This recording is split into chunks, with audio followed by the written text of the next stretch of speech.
என்று வைத்துக் கொள்வோம். காற்று மென்மையானதா இருக்கலாம், புயல் கடுமையானதா இருக்கும். புயல் சேதப்படுத்தும். வாழ்க்கையில எல்லாருக்கும் புயல் வீசும். எல்லாருக்கும் புயல் வீசும். நல்லவர் மீதும் புயல் வீசும், தீயவர் மீதும் புயல் வீசும். இன்றைக்கு நாம் அறிந்து கொள்ளப்படுகிற சத்திய வசனம் என்றால், எப்பேற்பட்ட புயல்களை கர்த்தர் நம்முடைய வாழ்க்கையில அனுப்புகிறார். சில புயல்கள் நம்மை தண்டிக்கிறதா இருக்கும், அல்லது நம்மை சரி செய்கிறதா இருக்கும். சில புயல்கள் நம்மை ஆசீர்வதிக்கிறதா இருக்கும், சில புயல்கள் நம்மை முன்னேறி செல்ல உந்துகிறதா இருக்கும். சில வேளையில கர்த்தர் சில புயல்களை வாழ்க்கையில் அனுப்பும் பொழுது நாம் தேவனுடைய சித்தத்தை எதிர்த்து கீழ்ப்படியாமல் போகும்பொழுது சில புயல்கள் நம்முடைய வாழ்க்கையில குறுக்கிடுகிறது. அதே நேரத்தில் சில புயல்கள் தேவனுடைய சித்தத்துக்கு நாம் கீழ்ப்படிந்து இருக்கும்போது கூட நம்முடைய வாழ்க்கையில குறுக்கிடுகிறது. வேதத்தில் பல புயல்களை பார்க்கிறோம். பழைய ஏற்பாட்டில் ஒரு புயலை பார்ப்போம் என்று சொன்னால், யோனாவின் வாழ்க்கையில ஒரு புயலை பார்க்கிறோம். யோனாவை கர்த்தர் எங்கே போக சொன்னார்? நினைவே என்னும் பட்டணத்துக்கு போய் அங்க இருக்கிற மக்களுக்கு ஊழியம் செய்ய சொன்னார், சத்தியத்தை போதிக்க சொன்னார், மனம் திரும்பும்படி பிரசங்கிக்க பண்ண சொன்னார்.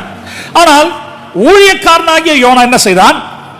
தேவனுடைய வார்த்தைக்கு கீழ்ப்படியாமல் அப்படியே விரோதமாய் அதற்கு எதிர்மறையான திசையில சென்ற ஒரு படகுல ஏறி பயணம் பண்ணுகிறான். அந்த பயணம் நினைவேக்கு போகவில்லை, தர்ஷீஷுக்கு போகிறது. ஆல்ரைட்.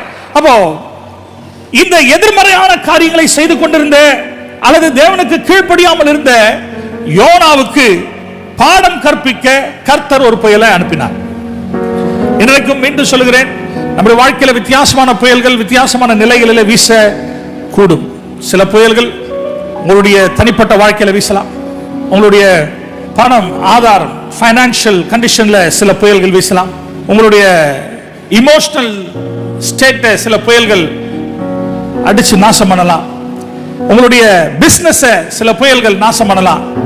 உங்களுடைய திருமணத்தை சில புயல்கள் நாசம் பண்ணி கொண்டிருக்கலாம். உங்களுடைய பிள்ளைகளுடைய வாழ்க்கையில சில புயல்கள் நாசம் பண்ணி கொண்டிருக்கலாம். ஒன்று மாத்திரம் நிச்சயம், எந்த புயலும் ஒரு காரணத்தோடு தான் வருகிறது.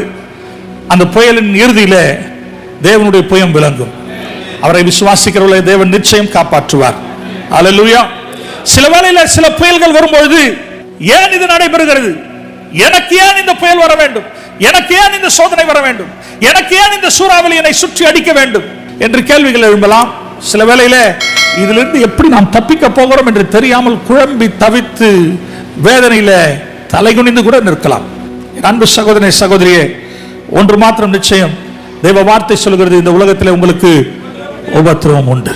புயல்கள் நிச்சயம் வரும், சூறாவளிகள் நிச்சயம் வரும், சுழல் காற்றுகள் நிச்சயம் வரும். ஆனாலும் திடன் கொள்ளுங்கள், நான் உலகத்தை ஜெயித்தேன்.